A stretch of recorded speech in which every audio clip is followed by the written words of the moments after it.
Vamos lá, Rafael. Muito bem, então, boa tarde a todas as pessoas, sejam bem-vindas. A gente vai dar início agora à live de lançamento do livro de autoria do professor Nabil Araújo, Teoria da Literatura e História da Crítica, Momentos Decisivos, lançado pela EduERJ, nesse ano de 2020. Eu sou Rafael Silva, sou doutorando na Universidade Federal de Minas Gerais, na área de letras, e tenho o prazer de acompanhar aqui o Thiago Santana, mestre pela Universidade Federal de Minas Gerais, também na área de letras, e atualmente doutorando na Universidade do Minnesota, nos Estados Unidos. A gente vai conduzir essa entrevista com o professor Nabil Araújo em torno do seu livro, mas também de temas afins que podem ser do interesse, das pessoas que trabalham com a área de literatura. Antes de passar para a entrevista propriamente dita, eu gostaria de propor aqui uma breve apresentação do professor Nabil Araújo, que, enfim, embora seja conhecido a maior parte das pessoas que estão nos acompanhando, enfim, pode, eventualmente, digamos, beneficiar aí de uma apresentação mais geral para o público, enfim, mais amplo. Ele é graduado em Letras, mestre e doutor em Estudos Literários pela Universidade Federal de Minas Gerais, atualmente professor de Teoria da Literatura na graduação e na pós-graduação, em Letras da Universidade do Estado do Rio de Janeiro, a UERJ, onde ele atuou como vice-diretor, coordenador de graduação e coordenador de licenciaturas do Instituto de Letras. Ele orienta pesquisas de mestrado e doutorado em estudos literários e é líder do grupo de pesquisa interinstitucional Retorno à Poética, Imagologia, Referenciação, Genericidade pelo CNPq. Ele é coordenador do Conselho Editorial da Coleção de Letras da UERJ, então a EduERJ, e é autor do livro O Evento Comparatista, da Morte da Literatura Comparada ao Nascimento da Crítica, pela Eduel, em 2019. É esse livro aqui, acho que dá para ver direitinho. Esse já é um primeiro fruto das pesquisas de doutorado do professor Nabil, que foi publicado, então, no ano passado, e como a gente vai ter a oportunidade de falar logo mais, de alguma forma precede, a publicação desse livro, cujo lançamento nós fazemos hoje. Ele ainda organizou vários livros, A Crítica Literária e a Função da Teoria, Reflexão em Quatro Tempos, de 2016, Imagens em Discurso, Efeitos de Real, Efeitos de Verdade, 2019, a continuação desse, Imagens em Discurso 2, Escrita do Outro como Escrita de Si, em 2020, e ainda Refigurações de Fausto, Entre Literatura e Mito, de 2020, também. Todos esses últimos 4 livros, eles se encontram em versão PDF, dá para encontrar tanto no perfil do academia.edu do professor Nabil, quanto em sites onde eles foram originalmente hospedados. Então, eu recomendo aí, quem tem interesse, dê uma pesquisada, porque são volumes excepcionais. Além disso, ele coorganizou outros importantes títulos e tem publicado regularmente capítulos de livros e artigos em periódicos acadêmicos da área de letras. Pela sua tese de doutorado, ele recebeu o prêmio FMG de Teses, em 2014, e o prêmio Ampol, também de Teses, em 2016, Seu projeto Ensino de Literatura e Desenvolvimento da Competência Crítica, uma terceira via didático-pedagógica, foi premiado pela Fundação Carlos Chagas como a melhor experiência educativa inovadora realizada por docente na área de licenciatura em 2014, e por 2 vezes, nos anos de 2015 e 2019, foi contemplado com o prêmio Docência dedicada ao ensino, Anísio Teixeira, conferido pela Pró-Reitoria de Graduação da UERJ. Então, vocês veem, enfim, um currículo bastante extenso, muitas publicações, e o reconhecimento pela atividade docente aí, com inúmeras premiações também. Bem, feita essa apresentação preliminar, a gente passa aqui à entrevista propriamente dita, que, enfim, vai ser em torno desse livro, Teoria da Literatura e História da Crítica, Momentos Decisivos. Essa entrevista gira em torno desse lançamento, e como pergunta preliminar, o Nabil está mostrando ali o livro, eu gostaria que o professor Nabil tratasse sobre o que ele entende nesse livro por teoria da literatura, mas também do que ele entende por crítica. Bom, boa tarde a todos. Espero que estejam todos me ouvindo bem. Agradeço aí a apresentação gentil que o Rafael fez. e a presença dos dois aqui nessa entrevista, o Tiago e do Rafael. Bom, nesse livro, especificamente, a teoria da literatura é encarada como uma metodologia dos estudos literários, né? Já que eu tomo como ponto de partida a análise e a retomada crítica de um manual famoso, né? Um manual paradigmático para o campo da teoria da literatura, que é a Theory of Literature, do Velek Warren, um manual de 49, e essa é a concepção que eles dão de teoria da literatura. Não é a única, né? Mas é uma concepção importante e, em alguma medida, durante um bom tempo, foi hegemônica, né? A teoria da literatura como uma metacrítica, como uma teoria da crítica, mas eu o faço não para simplesmente endossá-la, como no Brasil o Afrânio Coutinho fez, né? E nem para contestá-la ou para me contrapor a ela, como fez Luiz Costa Lima nos anos 70. Na verdade, a minha intenção no livro é, tomando o livro fundamental, né, o manual do Velek Warren, tentar pensar em que medida essa disciplina se constituiu como tal e qual é a função dela no âmbito dos estudos literários, né? Quer dizer, basicamente, a ideia é que, se um livro como esse foi tão importante, né, a ponto de ser traduzido para mais de 20 línguas, teve uma influência muito grande em vários países, em vários contextos acadêmicos distintos, e ajudou a constituir esse campo, que hoje nós chamamos de teoria da literatura, ele cumpriu uma determinada função, né? Ele, como eu digo no livro, ele apresentou uma resposta possível para uma demanda, né, para um problema no âmbito dos estudos literários. Então, é dessa questão que eu parto no livro.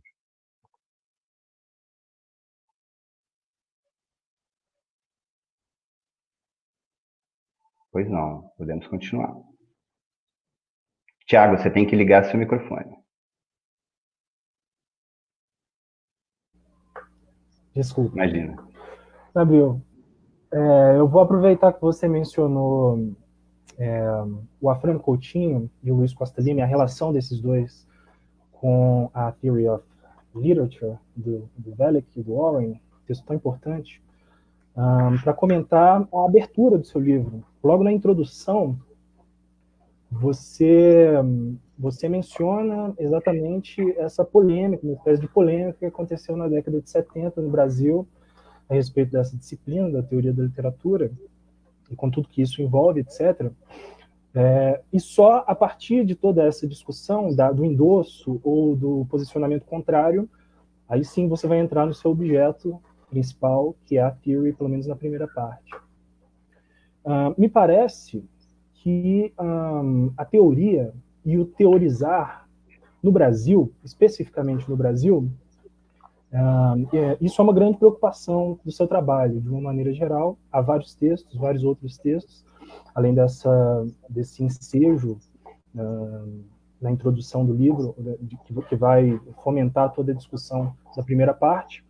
E, nesse sentido, eu queria que você me falasse um pouco como você entende a história e o panorama da teoria da literatura no Brasil e como você compreende o seu livro, Teoria da Literatura e História da Crítica, Momentos Decisivos, dentro desse panorama. Tá, eu acho que a gente pode tomar os dois nomes, né, já citados, os Afrânio Coutinho e Luiz Costa Lima, como os representantes ou como nomes paradigmáticos de duas vertentes opostas, a princípio opostas, da teoria da literatura. Duas concepções antagônicas da disciplina e do campo de pesquisa, desse campo de pesquisa no Brasil, né? A primeira delas, né, o curioso é que ambas estão relacionadas em alguma medida com a theory, com o manual do Velek Warren, né? Uma para endossá-la, claro, e a outra para se contrapor a ela. O Afrânio Coutinho foi o protagonista de uma verdadeira cruzada nos anos 40 no Brasil, né? Quando ele, então, tendo sido aluno do Velek nos Estados Unidos, traz para o Brasil a boa nova, né, segundo ele, do estudo objetivo, quiçá científico da literatura, né?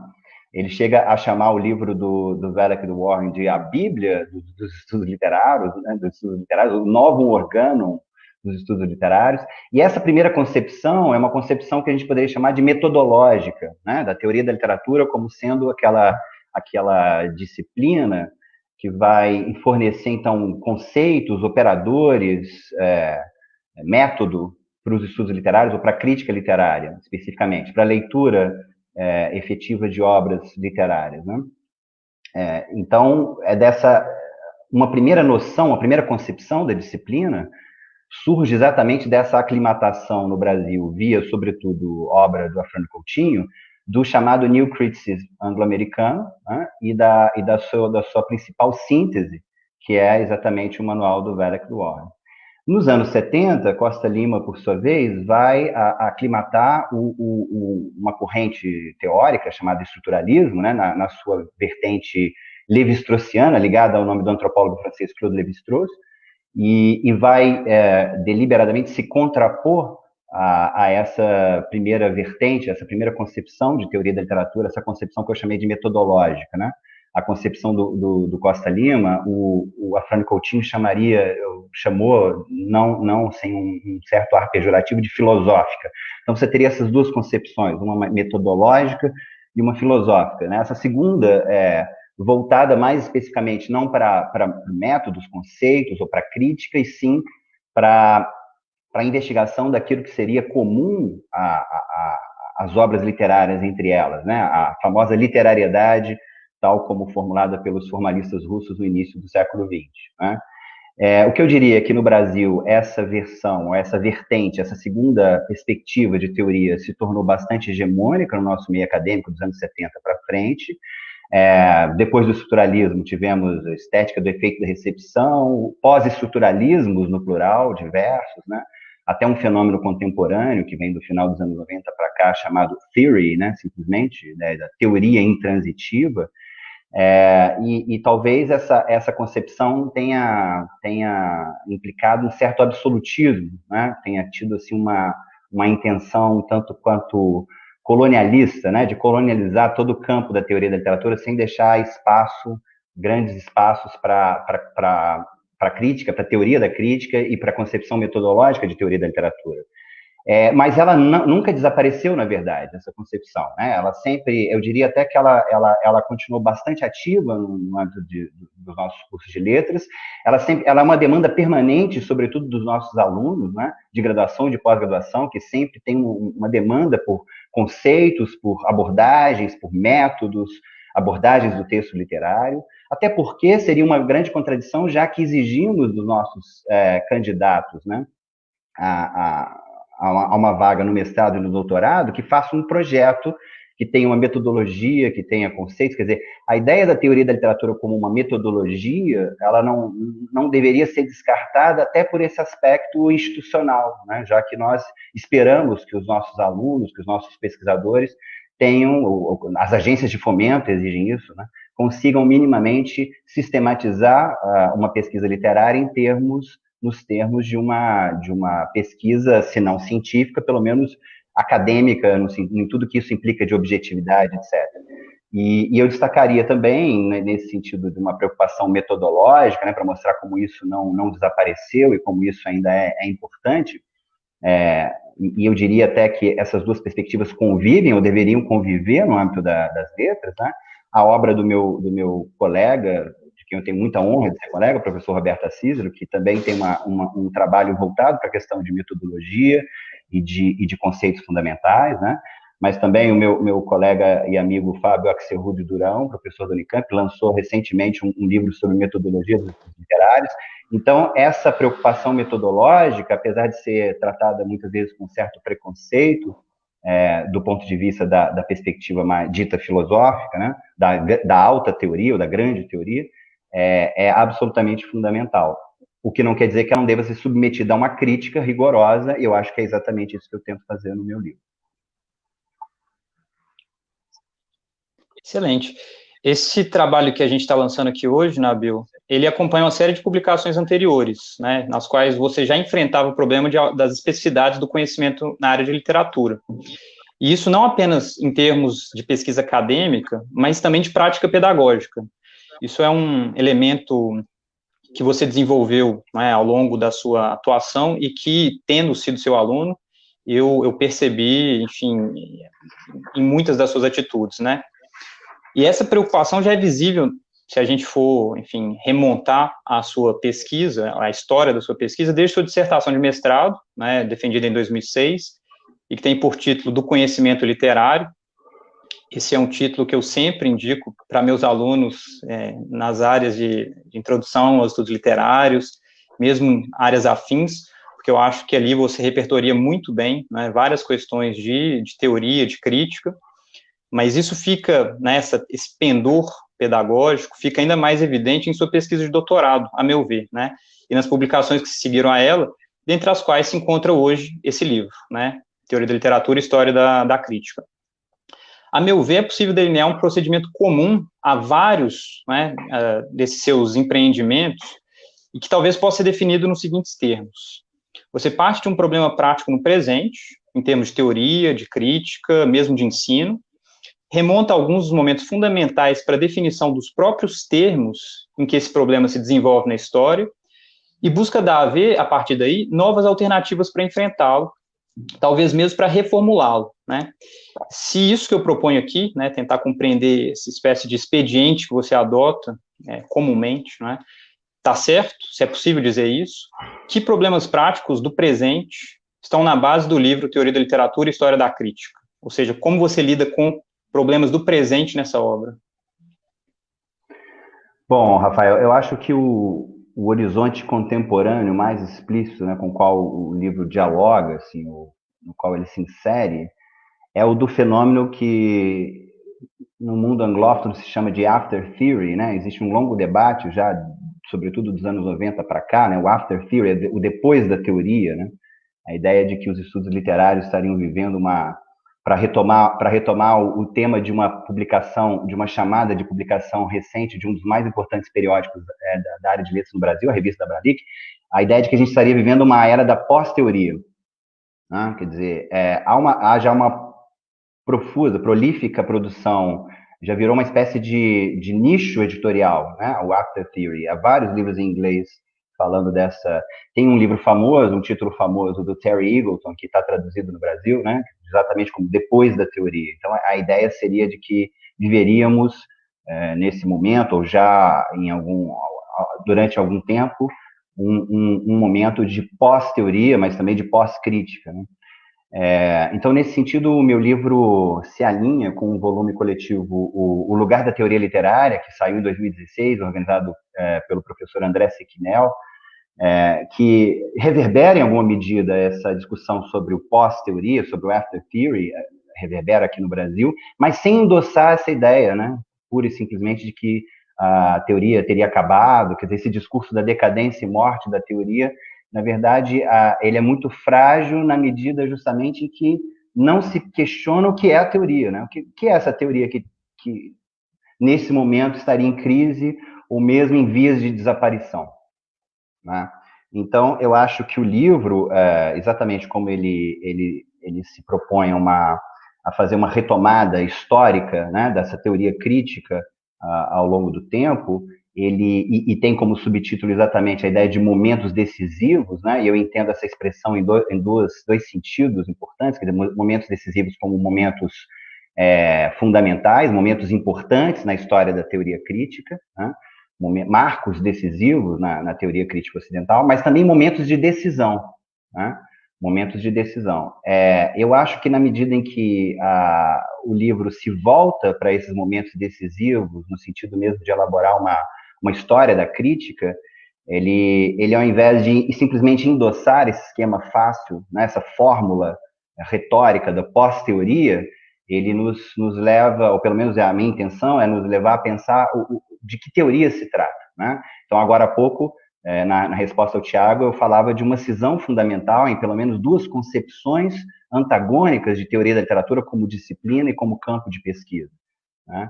Então, e eu insistia, inclusive, dizendo que mesmo essa concepção que, a partir de um certo momento, parece sofrer um certo preconceito, a concepção metodológica não desapareceu, não morreu, tá vivíssima, na verdade, né?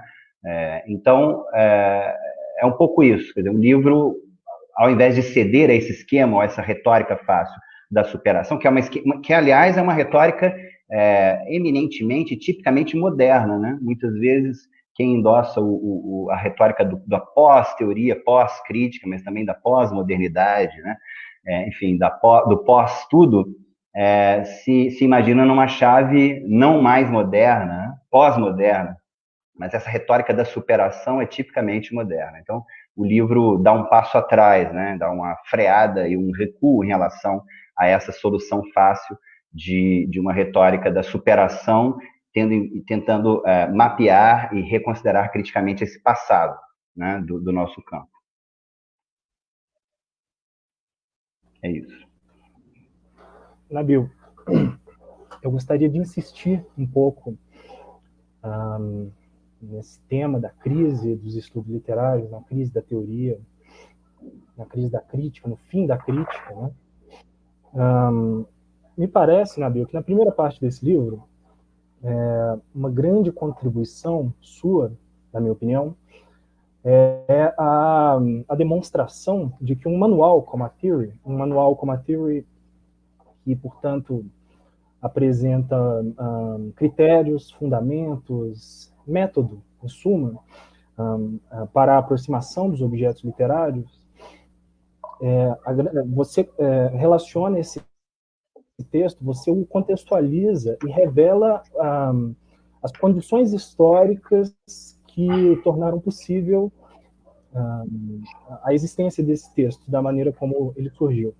No entanto, e talvez essa seja a grande contribuição, você afirma que a Theory surge como resposta a um problema específico na história do pensamento estético e literário, mas não como a única resposta a esse problema. Você aponta ainda duas outras saídas no universo da Theory para esse mesmo problema. Não vou entrar muito em detalhes, mas você vai chamar de vereda romântica e vereda neocantiana, né? Nesse sentido, me parece que você lança luz exatamente sobre esse debate em torno da multiplicidade ou da heterogeneidade constitutiva dos estudos literários, e que tantas vezes anima precisamente esse discurso da crise a que você acabou de se referir. Eu queria que você, dada essa multiplicidade, me falasse um pouco mais sobre como você vê esse discurso da crise, como seu livro se posiciona em relação a isso, especificamente o que é esse passo para trás e essa decisão que está desde o título do livro, tendo em vista essa multiplicidade e a crise, né? Tá bom, obrigado, Thiago. Eu diria que a consciência da multiplicidade de perspectivas e métodos, ela não é um ponto de partida da história da crítica, é um ponto de chegada, né? O ponto de partida é exatamente o contrário, é o manual, a figura do manual, né? Então, se eu parto da figura do manual, uma pergunta fundamental é: a que se presta um manual de teoria da literatura, né? O manual, e aí é preciso tomar cuidado para não transformar o acontecimento em estrutura. Quer dizer, o manual do Wallace Warren é paradigmático, é um modelo, mas ele não é o único, né? Ele é paradigmático exatamente porque ele não é o único, porque ele ilumina outras empreitadas análogas a ele, né? E o manual, como bem nos ensina lá o Thomas Kuhn na Estrutura das Revoluções Científicas, ele é o responsável por criar num determinado campo aquilo que a gente poderia chamar com Derrida de efeito de hegemonia, né? O manual, ele cria essa ilusão de que o campo está fechado, que ele tem um método, conceitos definidos, e que caberia, então, aos novatos num determinado campo serem iniciados nessa formação via manual, e tudo funcionaria dessa maneira, né? Quer dizer, se a gente acredita lá enfim, na dinâmica e na proposta do manual, tal como está lá no Wallace Warren, mas também em outros manuais, todas as respostas estão dadas ali, né? Quer dizer, aquele livro é a resposta para a iniciação num determinado campo, mas também para a produção de conhecimento nesse determinado campo. né? Então, é nesse sentido que eu digo que, diante do manual, a minha postura não é nem a de negá-lo, nem a de endossá-lo, nem a de negá-lo, né? Mas a de me questionar, assim, aqui ele é uma resposta, o manual é uma resposta a um determinado problema, a uma determinada demanda, né? Então, voltando à questão que você fala, quer dizer, se a gente tenta recontextualizar o manual, recuperar essa história que foi recalcada, que foi escondida pelo manual, né? O manual, ele tenta operar numa chave absolutamente sincrônica, como se não houvesse passado, como se não houvesse história, né? Como se o estado da arte num determinado campo estivesse estabelecido de uma vez por todas e bastaria, então, assimilar aquilo, aqueles conceitos, métodos e produzir, enfim, pesquisa a partir daqueles parâmetros.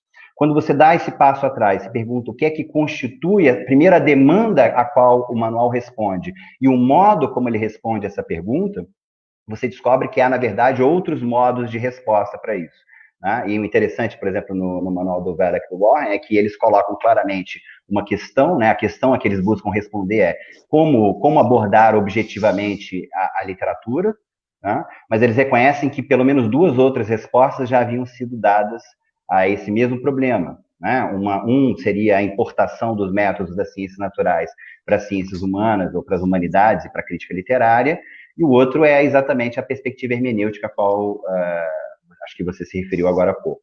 Então, sintetizando, né, quer dizer, essa pergunta pela lógica, a que se presta um manual, qual é a lógica do manual, porque, e aí também é interessante pensar o seguinte, não é preciso que o professor adote explicitamente um manual em sala de aula para que ele haja de acordo com uma lógica do manual, né? Muitas vezes você não precisa estar lá ancorado no Vélez, no Warren, ou no Wingleton, ou no Jonathan Keller, ou no Compagnon, né, que são autores de manuais famosos, importantes, o Vítor Manuel Aguiar e Silva, para reproduzir essa lógica do manual, que eu sintetizaria dizendo que é essa lógica do efeito de hegemonia, quer dizer, você ampara a sua prática docente, a sua prática de pesquisa, numa determinada teoria, numa determinada perspectiva, que parece funcionar como um paradigma homogêneo e absoluto, né? sem demonstrar, sem levar em consideração que na base desse paradigma você tem, na verdade, uma multiplicidade de pontos de vista, de questões que tiveram que ser recalcados para que você pudesse fazer o manual funcionar como manual, como uma baliza estável para aquele campo, né? Então, partindo desse questionamento, dessa problematização, eu vou recuando no livro, né, que é como se fosse uma história rebobinada, né, assim, eu vou recuando do presente para o passado, buscando mostrar exatamente tudo aquilo que teve que ser recalcado, teve que ser, enfim, escondido, obliterado numa história dos estudos literários para que uma determinada perspectiva assumisse num determinado momento isso que eu chamo de efeito de hegemonia. E aí eu insisto, em relação a isso, não adianta você simplesmente se voltar para o manual ou para uma teoria hegemônica e acrescentar a ela o prefixo, o pós, né? No sentido de superá-la simplesmente. É preciso entender a lógica que leva a esse efeito de hegemonia e não simplesmente aderir a essa retórica fácil da superação, né? Através da qual você acrescenta um pós a alguma coisa que a partir de então vai ser considerado superado, ultrapassado. Pós-teoria, pós-crítica, pós-disciplina, etc.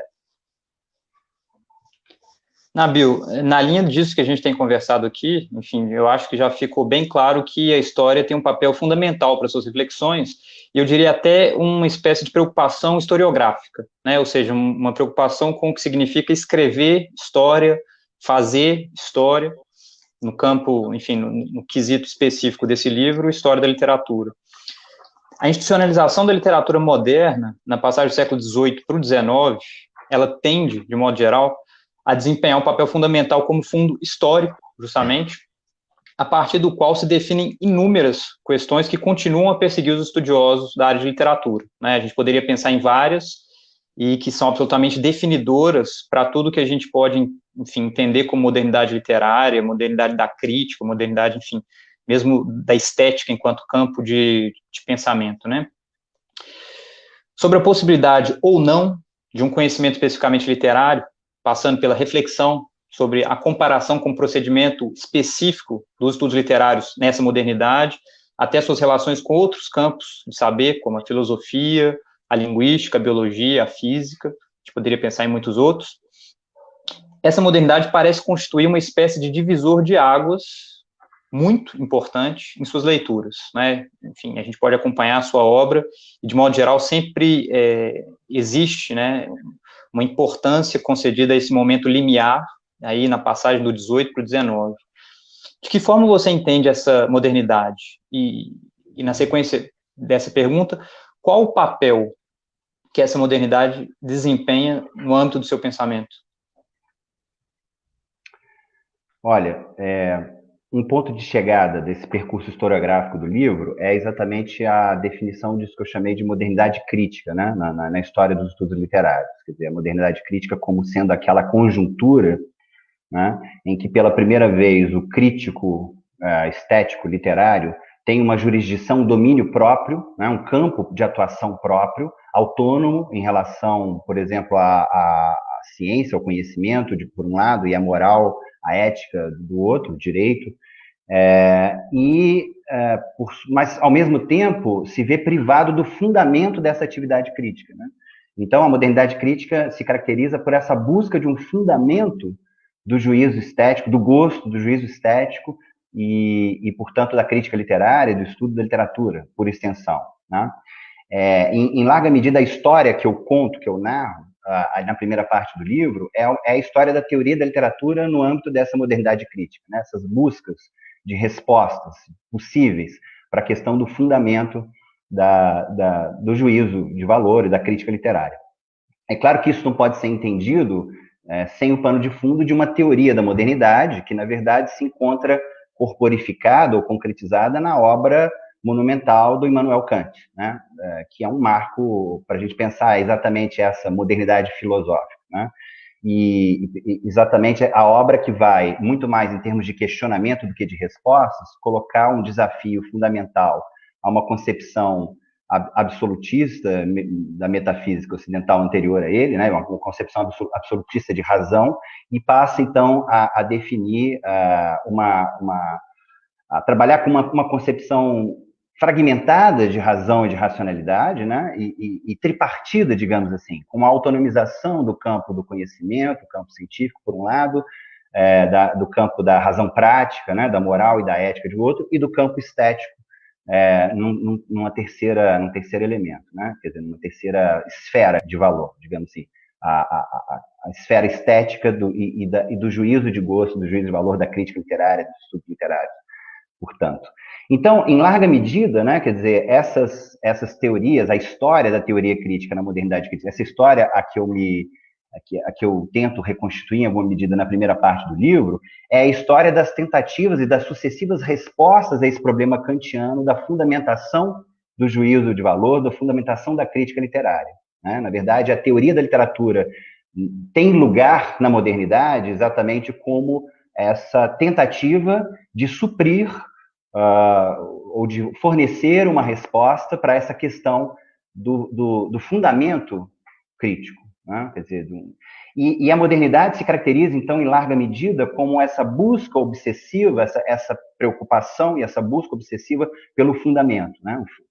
Por uma autolegitimação, por uma autofundamentação, diferentemente do parâmetro que havia vigorado no mundo clássico, né? Dos parâmetros que lá estavam e que funcionavam ao modo de uma longa duração. A modernidade vai se tornar, então, vai se caracterizar como essa época obsessivamente voltada para a questão do fundamento, da autofundamentação e da autolegitimação.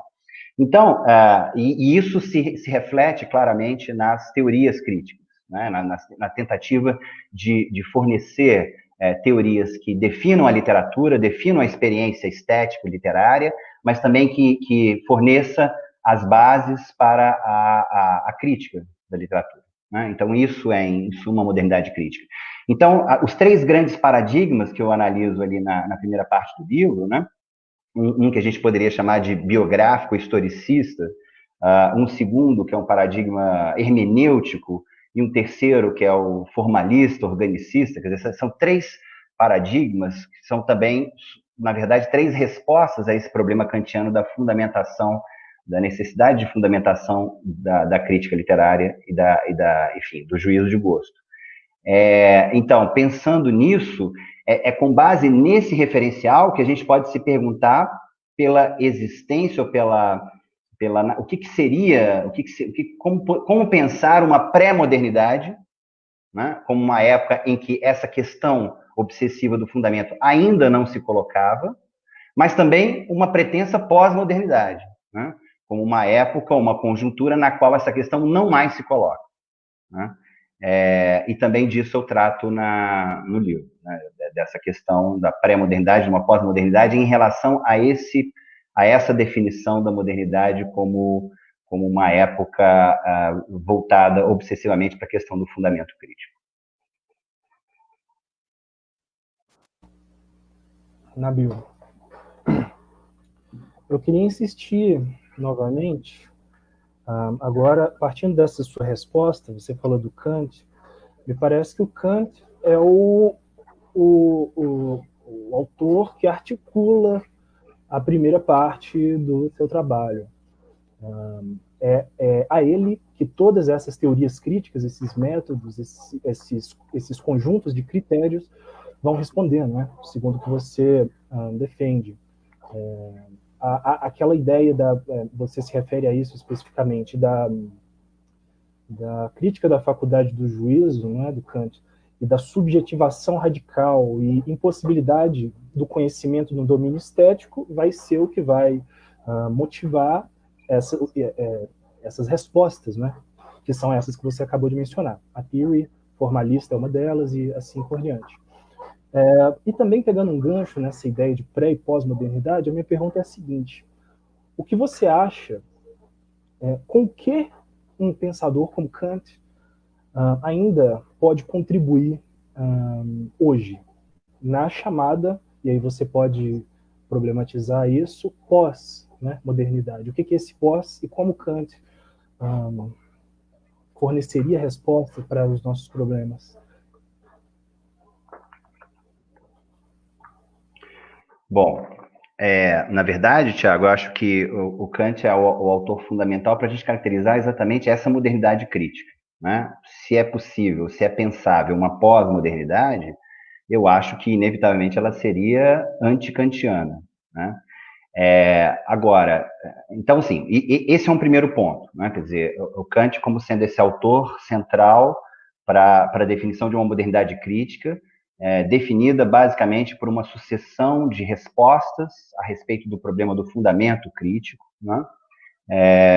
E que se organizam como respostas a Kant em alguma medida, né? Curiosamente, como eu mostro no livro, são respostas kantianas a Kant, no sentido de que elas também são derivadas de leituras dessa obra fundamental, que é a Crítica da Faculdade do Juízo, né? E que é uma espécie de esfinge, né, teórica, porque ela está sempre dizendo decifra-me, eu devoro-te, quer dizer, gerações e gerações de leitores se voltaram para ela, encarando ali o problema de fundo, esse que eu reconheço na base da modernidade crítica, mas ao mesmo tempo jogando Kant contra Kant, né, fazendo aquele livro e as questões que são levantadas ali ter uma produtividade que nem o próprio autor pressupunha, né? Então, em larga medida, isso que eu chamei de 3 paradigmas da teoria crítica na modernidade ocidental, são derivadas de respostas a Kant, derivadas do próprio Kant, né? Articuladas a partir de leituras discrepantes do próprio texto kantiano. No que diz respeito a uma pós-modernidade, quer dizer, isso implicaria necessariamente uma ruptura em relação a essa problemática kantiana, né? Mas isso é, de fato, um problema complicadíssimo e fascinante, né? Eu diria o seguinte: hoje a gente já tem um distanciamento histórico em relação ao auge da discussão sobre a pós-modernidade, que se deu nas décadas de 70, 80 e 90 do século XX, né?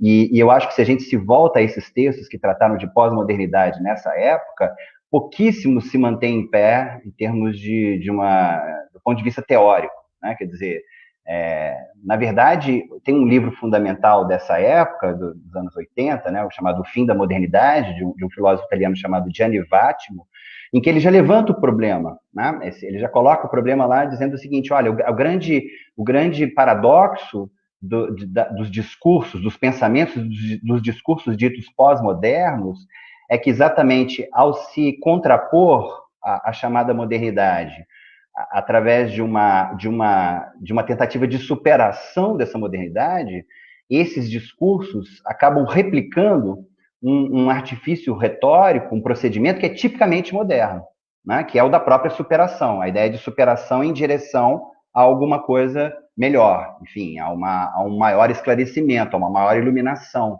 a uma maior proximidade em relação à verdade, né? Então, é essa armadilha fundamental, né? Essa contradição performativa de tentar superar o moderno usando um procedimento tipicamente moderno, que é o da superação.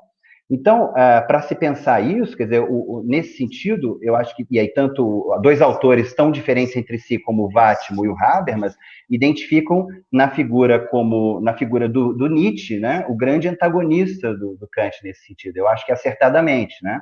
Então, de fato, a obra do Nietzsche representaria essa virada fundamental para uma pós-modernidade, digamos assim, e não à toa, grande parte do que de melhor e mais instigante foi feito na filosofia e na teoria da literatura no século XX, nada mais foi do que retomada e releitura, né, de temas e de problemas e da retórica nietzschiana, né? Quer dizer, girou em torno da obra do Nietzsche, né?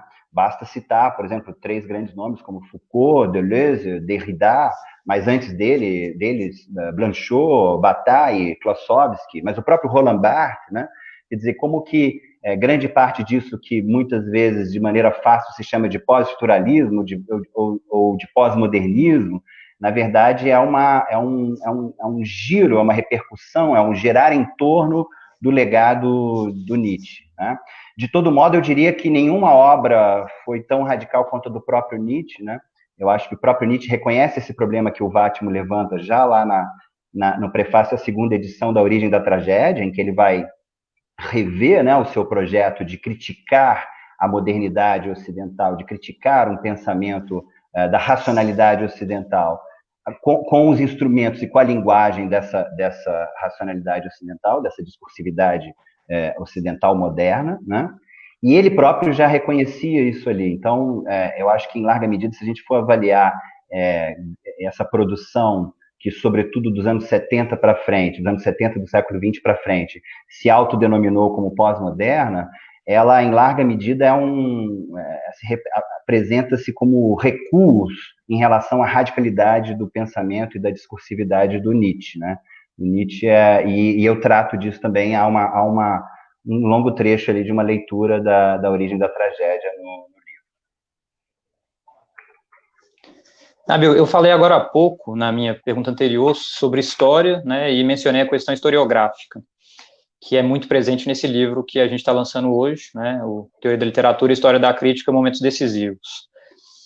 A bem da verdade, na segunda metade desse livro, você propõe uma reflexão profunda sobre o que acaba constituindo uma espécie de gênero acadêmico que a gente poderia chamar de história da crítica literária, né? E você evoca vários seus nomes importantes, como os de Brunetière, né, na França, T.S. Eliot, o Saintsbury, o Velek, né, entre muitos outros, inclusive. Contudo, mais do que revisitar os textos nos quais essa história foi escrita, a meu ver, você delineia uma espécie de história dessas histórias, né, e promove com isso uma reflexão sobre as condições de historicização da crítica literária, seus princípios, seus meios, os seus fins, fazendo algo que a gente poderia comparar, né, àquilo que, de alguma forma, Thomas Kuhn fez no âmbito das ciências naturais, né? Você citou agora há pouco o livro mais famoso dele, eu acho que ele constitui, inclusive, um marco importante para a sua reflexão, né? Em todo caso, né, esse movimento, ele se fez acompanhar ainda por uma concepção de escrita da história, nesse livro que está sendo lançado hoje, que leva em conta os eventos, né? Então, essa é uma palavra importante, um conceito importante, porque não quaisquer eventos, mas sim eventos históricos, né, na sua monstruosa singularidade, no que eles podem dar a ver como possibilidade de futuro, né, e que, de alguma forma, se encontra ali em latência. Como você concebe essa modalidade de historiografia e em que ela se diferencia de outras formas de escrever história. A gente estava comentando agora há pouco, né, vocês, sobre o Nietzsche. Na sua segunda consideração intempestiva ou extemporânea, ele tem lá, né, um tratamento sobre as formas de escrever história. Você resgata isso na segunda parte do livro e, dialogando com Derrida, né, propõe, então, uma forma alternativa ainda, uma quarta forma de lidar com a história.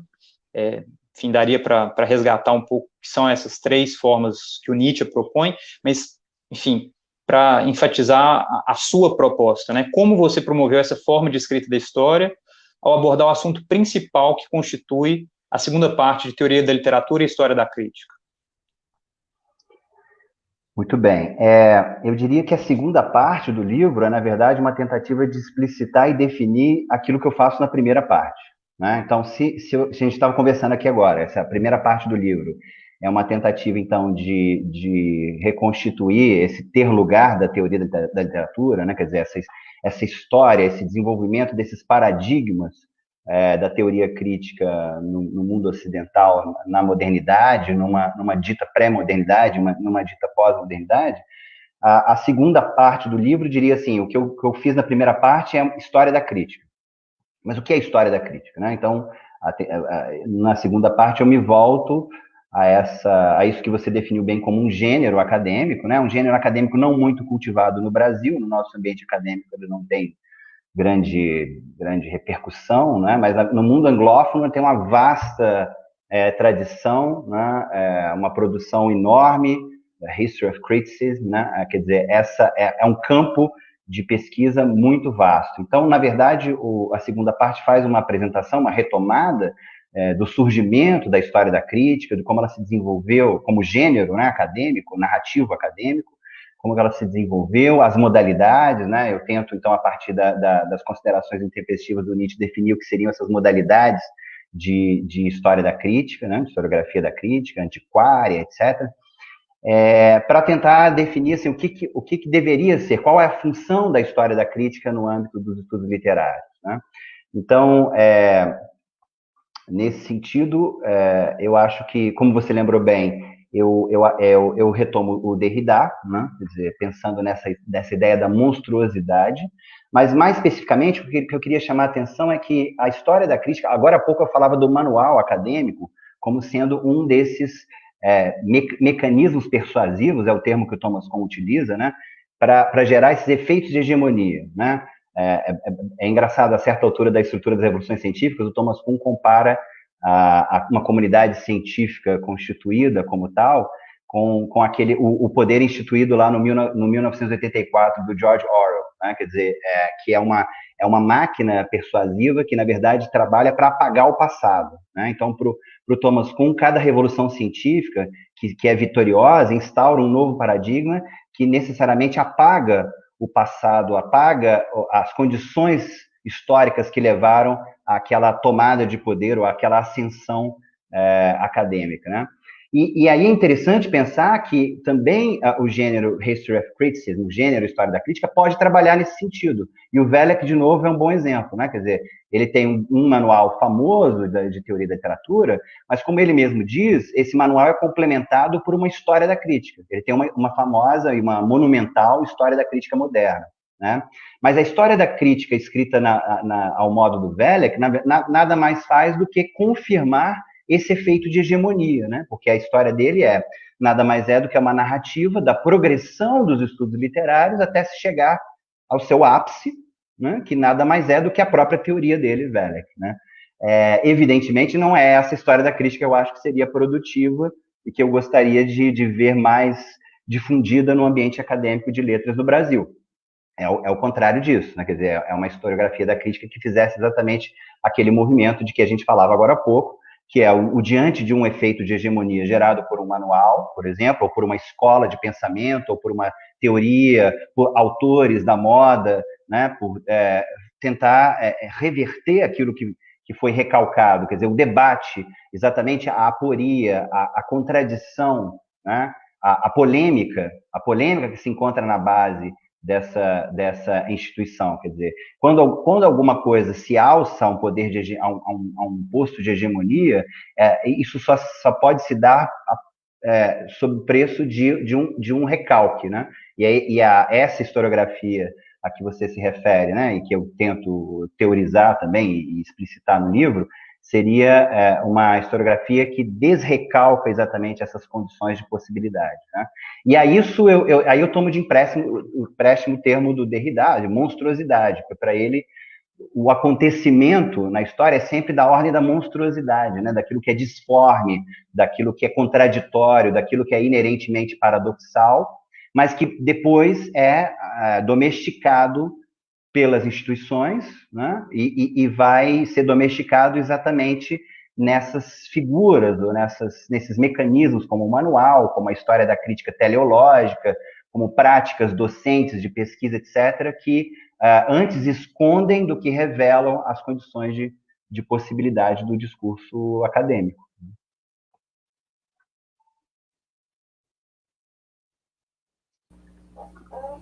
Nabil, eu queria aproveitar a menção ao Derrida, porque, bom, a primeira parte do seu livro, eu tive a impressão de que você se vale, mais ou menos, do seguinte procedimento. Você remete um texto a outros, a partir dos quais esse primeiro texto se constituiria enquanto tal e vice-versa. E me parece que isso ecoa, talvez um pouco de longe, exatamente o procedimento do Derrida, que, aí, como vocês mencionaram, vai surgir na segunda parte do livro, no final, para exatamente embasar ou fundamentar essa sua proposta de historiografia da crítica monstruosa, teratológica, etc. O Derrida ainda aparece em diversos outros trabalhos da sua autoria, né? Inclusive, no último livro, ele tem um papel muito importante, o evento comparatista, né? Eu queria saber em que medida essa influência, em que medida a gente pode dizer que ele tem essa influência determinante e em que medida a gente pode dizer que você, digamos, desconstrói o seu objeto, os seus objetos nesse livro. Tá, Thiago, acho que sim, é inegável vou chamar uma influência, né? Mas essa influência não seria nem de uma ordem temática, nem metodológica, nem de escola, né? Se eu tivesse que definir essa influência derridiana, né? Esse legado derridiano que eu assumo no que eu faço, eu diria que é da ordem do procedimento, ou mesmo da performance de leitura, né? No modo como eu me relaciono com os textos que eu leio. E aí eu acho interessante pensar o seguinte, né? Quer dizer, nós do campo literário, dos estudos literários, costumamos reconhecer como incontornável o caráter linguístico, discursivo, enunciativo dos textos literários, dos textos ditos literários, da poesia, da narrativa, né? E tendemos a ser muito ciosos, ensinamos para os nossos alunos que é preciso muita atenção e cuidado para com esse aspecto, para o modo como o texto é constituído linguisticamente, discursivamente, mas a gente normalmente não tem o mesmo cuidado quando se trata de textos teóricos ou de textos críticos, né? Quer dizer, eu acho que se há um legado derridiano, uma grande lição da desconstrução nesse sentido, é pensar que também em relação à filosofia, à teoria e à crítica, enfim, aos textos não literários, são fundamentais as modulações, a dicção do texto, né? O estilo, a língua do e no texto, o modo como isso é constitutivo do que a gente quer chamar de ideia, pensamento, teoria, conceito, né? Quer dizer, no nosso campo, teorias, conceitos, argumentos são indissociáveis de articulações linguísticas, enunciativas, de uma dicção, de um estilo, né? Então, eu acho que essa atenção muito detida a esses aspectos dos textos teóricos, nesse caso, que são lidos no livro e o que eu tento fazer em outras ocasiões também, né? Eu acho que, por um lado, isso acaba denotando uma espécie de respeito ou quase reverência ao texto, né? O que poderia dar margem para alguma acusação de textualismo, né? Mas uma reverência ao texto lido, quase que numa tradição filológica mesmo, assim.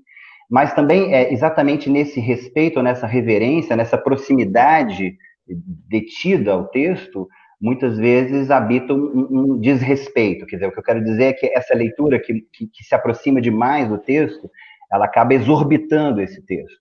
né, exorbitando quase como uma câmera que explode ao se aproximar de mais de um objeto, o desconfigura, ou desfigura, ou o deforma, né? Então, isso sim poderia se chamar de uma desconstrução, se quiser usar o termo, né? Eu acho que o termo poderia funcionar nesse sentido, né?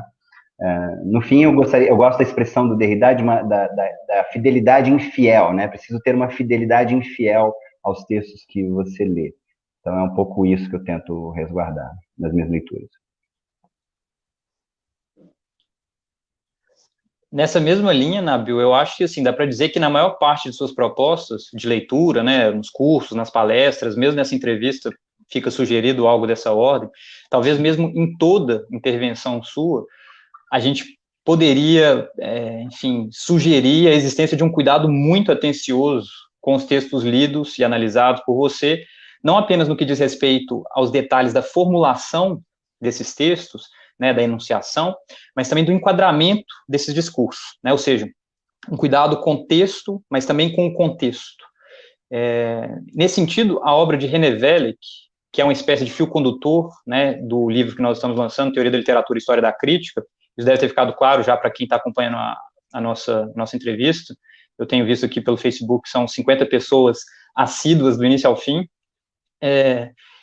Essa divisão do livro em duas partes, né, até o desdobrar dos argumentos mesmos, ela se deixa guiar, não é, por essa presença do René Velic, ainda que, obviamente, recorra, não é, a leituras de outros autores que são importantes, como Kant, o próprio Dilthey, a Madame de Staël, né, o próprio Nietzsche, que já foi mencionado aqui.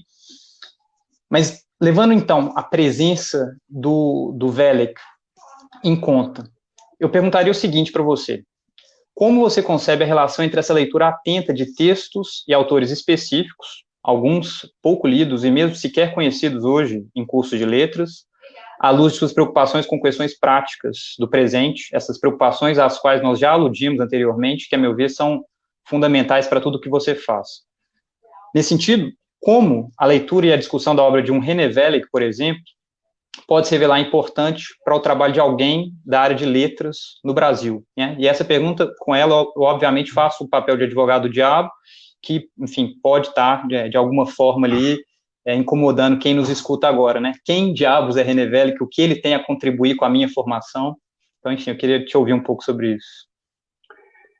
Bom, Rafael, eu diria que a gente só pode aceitar que o René Velic é um fio condutor, como você diz do livro, se a gente imagina que esse fio condutor está submetido a uma desconstrução, como eu falava agora com o Tiago, né? Quer dizer, é uma leitura desconstrutiva. Eu diria que ele é um fio condutor, para usar uma imagem, assim, para continuar na imagem metafórica aí, né? Ele é um fio condutor apenas na medida que se reconhece que quando eu puxo essa ponta solta desse fio, alguma coisa vai se destecendo, né? E que a leitura que eu faço no livro, em larga medida, é me deixar conduzir por esse destecer, né? Que é esse desfazimento, né? Desse efeito de hegemonia, dessa tentativa de homogeneizar um campo, né? Quer dizer, e que a gente concordou em chamar isso, agora há pouco, de desconstrução. Eu acho que, agora, especificamente, quanto à leitura de textos que não são lidos, textos que são constitutivos da nossa disciplina, mas que são considerados, sei lá, ultrapassados, né? De novo, a gente recai naquela lógica do pós, né? Quer dizer, o que é relevante? Se a gente fizesse essa pergunta seriamente, né, nos nossos estudos literários, o que é relevante hoje, em termos teóricos ou críticos, nos estudos literários? Quer dizer, o que é relevante do ponto de vista da teoria? O que é relevante? Essa pergunta, na verdade, o que eu diria é que há alguns marcos que são relevantes, né? A nossa área se constitui, como diz o Compagnon lá no Demônio da Teoria, diferentemente das ciências naturais, no nosso campo, ao invés de se excluírem ou se eliminarem, as referências vão se acumulando. Então, eu acho que vale a pena ter essa consciência histórica em relação a isso que se acumula, e que se acumula de uma maneira não harmônica, na verdade, né? Quer dizer, é isso que constitui esse campo heterogêneo, antagônico, e que cá para nós é o que dá a nossa diversão no campo. Eu acho isso, pelo menos, né? Quer dizer, ninguém vai poder resolver essa heterogeneidade constitutiva dos estudos literários com uma equação, né? Ainda bem. Então, agora, sobre isso, né, eu queria voltar à essa questão do fetiche do novo, né, do fetiche do atual. Tem uma passagem muito famosa nos Tristes Trópicos, do Claude Lévi-Strauss, né, que é, em larga medida, um livro de memórias, quando o Claude Lévi-Strauss, o antropólogo francês Claude Lévi-Strauss, foi professor na Universidade de São Paulo, na década de 30. Então, a certa passagem lá dos Tristes Trópicos, ele comenta a relação deles, dos professores franceses que lá estavam. Havia uma missão francesa, digamos assim, para alavancar, digamos, os estudos na Universidade de São Paulo, na USP, e a relação desses professores com os alunos brasileiros, né? E ele diz alguma coisa do tipo assim, olha, é espantoso o modo como esses alunos ignoram completamente o passado das disciplinas, dos textos clássicos, né? Isso que para um europeu é incontornável, quer dizer, a leitura e quase assim uma formação em relação a textos clássicos, uma leitura que é quase saturada, né, dessas referências. No Brasil, para aqueles alunos da Universidade de São Paulo, os alunos do Lévi-Strauss, eles sustentavam uma orgulhosa ignorância do passado, vai dizer o Lévi-Strauss, né? Ignoravam quase que completamente a história do seu campo, da sua disciplina, mas conheciam com muita galhardia, né, e ostentavam com muita galhardia o último grito, né, o último artigo que havia sido publicado em Paris, ou em Nova York, ou em Berlim, e ostentavam isso diante dos seus professores, dos seus mestres, né? Então, o Lévi-Strauss diz assim, eles desconheciam absolutamente a história da disciplina, mas contavam com uma vantagem, né, de alguns meses em relação a nós, em relação a Lévi-Strauss, a Roger Bastide, etc. Então, eu acho que de lá para cá, não é quer dizer, não é com satisfação que eu reconheço isso, e ainda há de se fazer um estudo antropológico sobre o porquê, né, desse fetiche do novo e da superação e etc., graçar tão fartamente entre nós, né, no Brasil. Mas o que eu quero dizer é que, e acho também que de lá para cá, a grande responsabilidade disso é nossa, dos professores universitários no Brasil, né? Então, assim, quanto a isso, eu prefiro acreditar no que o Fábio Durão diz na quarta capa do livro, né? Vou ler aqui um trechinho, que ele diz que em um ambiente intelectual dominado pelo presentismo e por uma concepção simplesmente instrumental da teoria, só pode ser bem-vindo um livro que encara a crítica literária como objeto de reflexão e a submete à dimensão transformadora da história. Eu gosto de acreditar nisso, quero acreditar nisso, que o livro possa ter essa contribuição a dar, né, no campo, essa modesta contribuição. Excelente. Enfim, você comentou aí da quarta capa, né? O Fábio Durão, ele assina a quarta capa, o livro conta com a orelha do Jobim, né? Isso, o professor José Luiz Jobim, da UF. Perfeito. Enfim, partindo dessa sua resposta agora, né, talvez seja possível sugerir que entre um nível de reflexão mais geral, né, algo da ordem da teoria, e um nível mais básico, atento às especificidades do texto, que a gente poderia chamar, então, de crítica, parece existir uma mesma atitude perante o objeto dos estudos literários, né, por parte da forma como você se coloca com relação a eles. Algo que a gente poderia chamar de ética da leitura, né? Essa é uma expressão que o Derrida usou de forma belíssima, né? O Derrida que também nos acompanhou ao longo dessa entrevista, o tempo todo, e que foi retomado por você em momentos específicos, né? Do seu percurso, né? Dos seus contatos, e ela implica um cuidado muito profundo, né? No ato de leitura, a gente poderia dizer no ato de escuta. Isso é algo que se faz notar no seu trabalho acadêmico, né, nos seus artigos, nos seus livros, né, todo o seu trabalho de pesquisa, se faz notar isso, eu posso dar o meu testemunho pessoal, né, na sua prática pedagógica, na forma como você escuta os alunos, escuta as questões. Tenho certeza que quem nos acompanhou até agora já notou isso, né, pela forma como você leva em conta os termos da pergunta, leva em conta aquilo que é colocado e realmente reflete sobre isso, né?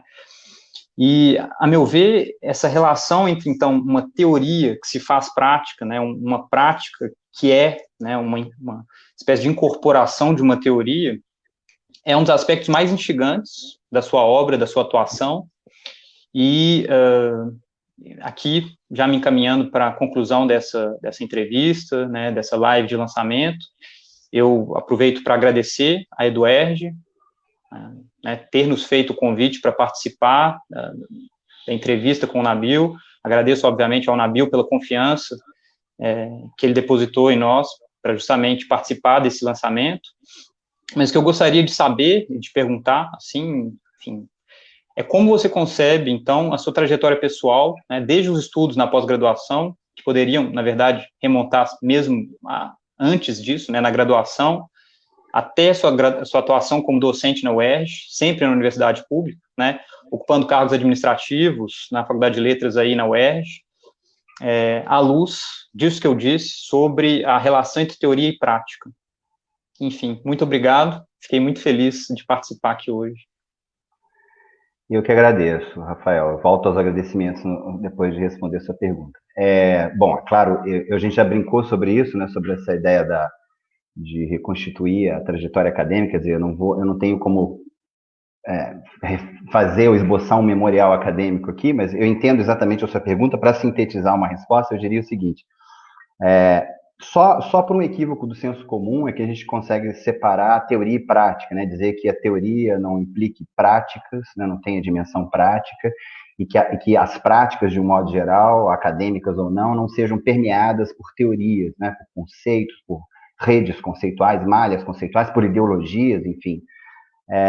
E aí, claro, eu defendo que nenhuma das duas concepções de teoria da literatura de que tratamos aqui deva ser simplesmente uma aplicação, né? Deve entrar nem a metodológica, né? Apesar de ser isso que um manual como o do Velek quer, né? Quer dizer, instituir um repertório de operadores de leitura de conceitos para serem meramente aplicados ou para servirem como aquilo que o Luiz Costa Lima chama pejorativamente de caixa de ferramentas. Não se trata disso, né? Se trata de reconhecer exatamente como essas coisas estão imbricadas, né? Teoria e prática. E eu acho que, para pensar na minha trajetória, no meu percurso, eu acho que o que eu definiria, assim, de maneira muito sintética, é pensar numa consciência dessa inter-relação constitutiva entre teoria e prática, né? Quer dizer, você vai ganhando uma consciência maior e vai deixando que isso se traduza naquilo que você faz, né? De um modo geral, na vida acadêmica, a gente tem uma postura ingênua de lidar, e mesmo em literatura, mesmo nos estudos literários, de lidar com os objetos, aquilo que nós chamamos de objetos, romances, poemas, contos, como se fossem dados, né, imediatos, como se estivessem ali. Então, assim, o que eu diria é que, na verdade, mesmo a crítica literária ou a leitura objetiva, ou a leitura focada em obras literárias específicas, uma vez, quando denota essa consciência, isso que eu estou chamando de uma consciência teórica, né, você tem um diferencial ali na pesquisa. Então, seja em bancas de seleção, em bancas de defesa de mestrado e doutorado, ou mesmo em avaliação de artigos submetidos à revista, você percebe ali o autor, né, o pesquisador, o autor que tem isso que eu estou chamando de uma consciência teórica, que nada mais é do que essa consciência do caráter interrelacional e constitutivo de teoria e prática, entre teoria e prática. Isso parece um truísmo, parece uma obviedade, mas acho que é alguma coisa importante para ser ressaltada nesse momento que a gente vive de uma suposta era pós-teórica dos estudos literários. Eu acho que a gente poderia deixar isso como uma provocação para uma reflexão, né? O que seria dessa consciência teórica numa era dita pós-teórica ou pós-crítica, como a que supostamente aquela em que vivemos. E já que você antecipou o agradecimento, eu reitero meu agradecimento a vocês dois. Muito obrigado pela interlocução e pela amizade, né? Agradeço muitíssimo, então, a Eduerge. Vou agradecer aqui ao professor João Feres, né, que é o atual diretor da editora, e no nome dele eu agradeço a todos aqueles que estiveram envolvidos no processo de elaboração desse livro, num momento tão difícil, durante a quarentena, com dificuldades adicionais, em condições adversas, né? Isso é a universidade pública trabalhando no Brasil, né? Não deixou de trabalhar, momento nenhum, não deixou de produzir.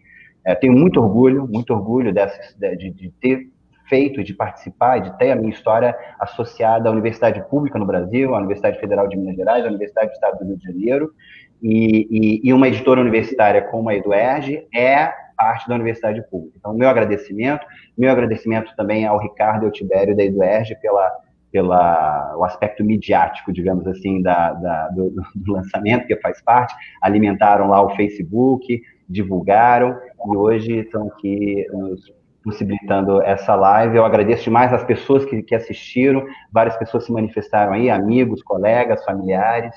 Agradeço a todo mundo e queria dizer que tô com muita saudade de todo mundo, eu não vejo a hora da gente poder falar, conversar sobre essas coisas e outras pessoalmente. É isso. Muito obrigado. Perfeito, Thiago. Você quer a palavra? Só agradecer, né? A EduERJ, Nabil, Rafael, acho que foi ótimo. O livro, enfim, é uma contribuição excepcional. Quem leu, viu, e quem não leu vai perceber isso quando lê. É um monumento. E agradecer, acho que foi realmente muito bom. A gente conseguiu elucidar muitos pontos importantes do livro, né? Então, obrigado a todos. Perfeito. Eu reitero esses agradecimentos todos, não é? As pessoas que nos acompanharam aí no Facebook, 50 pessoas mais ou menos, né? Para mais e para menos. Não daria para enumerar todo mundo, mas como o Nabil disse, várias pessoas se manifestaram, né, efusivamente para receber o livro logo. Nabil, eu só queria te pedir para mostrar o livro de novo. Acho que seria legal as pessoas verem a capa, né? Com um livro bem bonito, né? Um design super interessante. E logo mais, ele já está à venda, né, no site da EduERJ? Sim, já está à venda. Então, muito bem. Então, eu acho que a gente já está caminhando para o final. Muito obrigado a todo mundo. Um forte abraço. Obrigado, um abraço a todos. Tchau, tchau.